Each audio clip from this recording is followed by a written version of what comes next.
Bismillahirrahmanirrahim. Innal hamdalillahi nahmaduhu wa nasta'inuhu wa nastaghfiruhu wa na'udzubillahi min syururi anfusina wa min sayyiati a'malina may yahdihillahu fala mudhillalah wa may yudlil fala hadiyalah. Asyhadu an la ilaha illallah wa asyhadu anna Muhammadan abduhu wa rasuluh. Rabbis shrahli sadri wa yassirli amri wahlul 'uqdatam min lisani yafqahu qawli amma ba'du. Alhamdulillah kita dipertemukan kembali di dalam kajian Teras Hijrah. Insyaallah dalam pertemuan kali ini kita akan membahas tentang condong kepada orang zalim.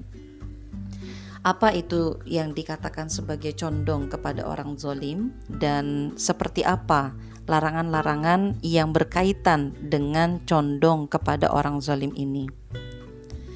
Suatu ketika Abu Bakar melihat Rasulullah makin beruban, maka beliau berkata, "Ya Rasulullah, qad sibta."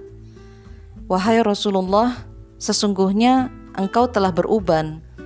Maka Rasulullah SAW menjawab, "Syayyabatni Hudun wal waqi'atu wal mursalatu wa amma yatasa'alun wa idza samsu kuwirat."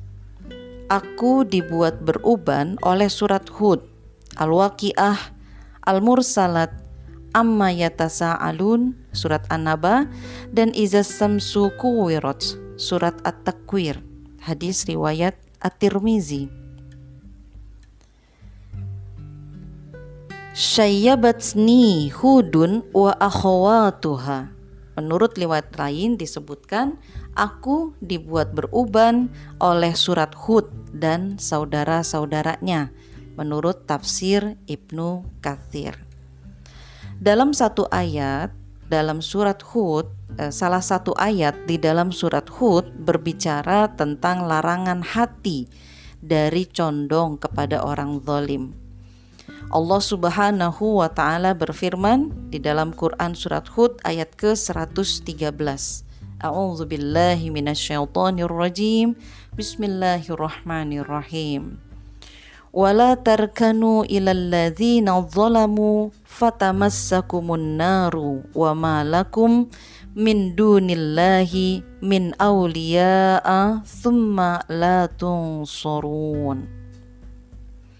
Dan janganlah kalian cenderung kepada orang-orang yang zalim yang menyebabkan kalian disentuh api neraka, dan sekali-kali kalian tiada mempunyai seorang penolong pun selain dari Allah.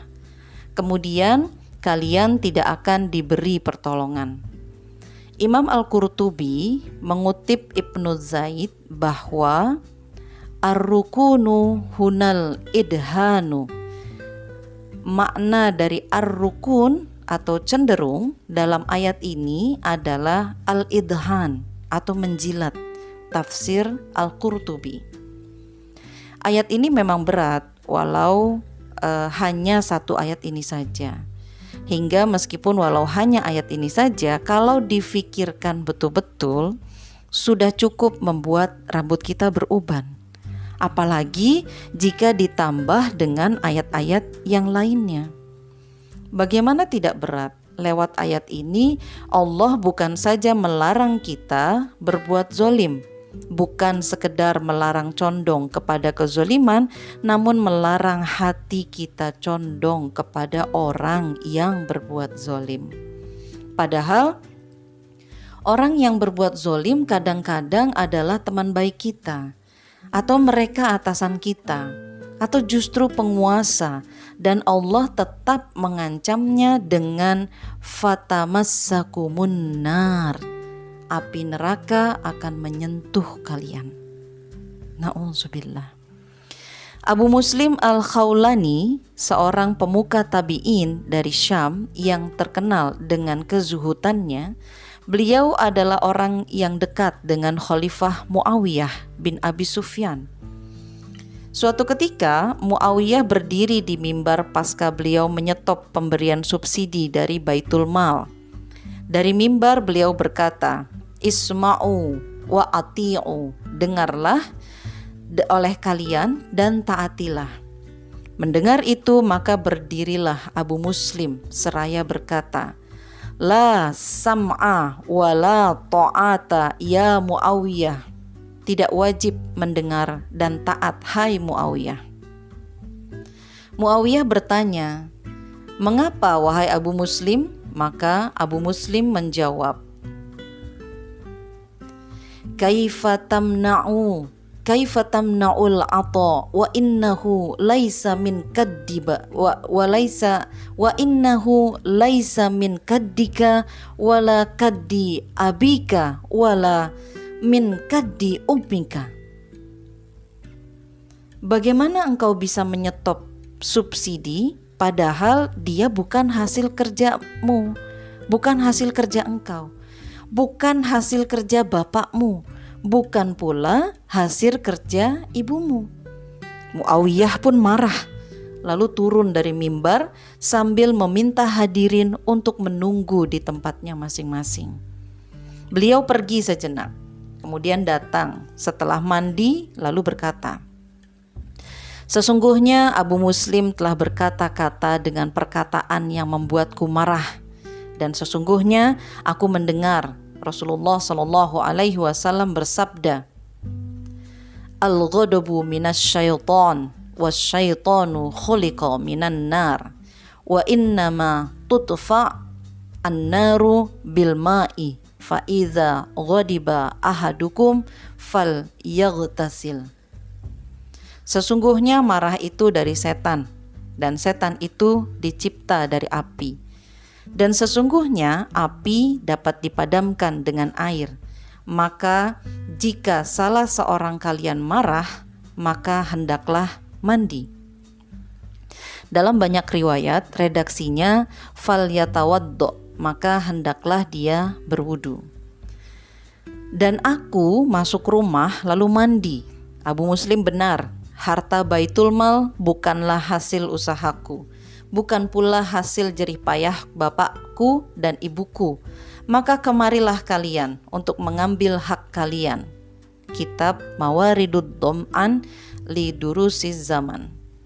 Sungguh Abu Muslim mengajari kepada kita bagaimana seharusnya bersikap kepada orang yang berbuat zalim. Walaupun mungkin dia orang dekat, majikan, atau bahkan penguasa.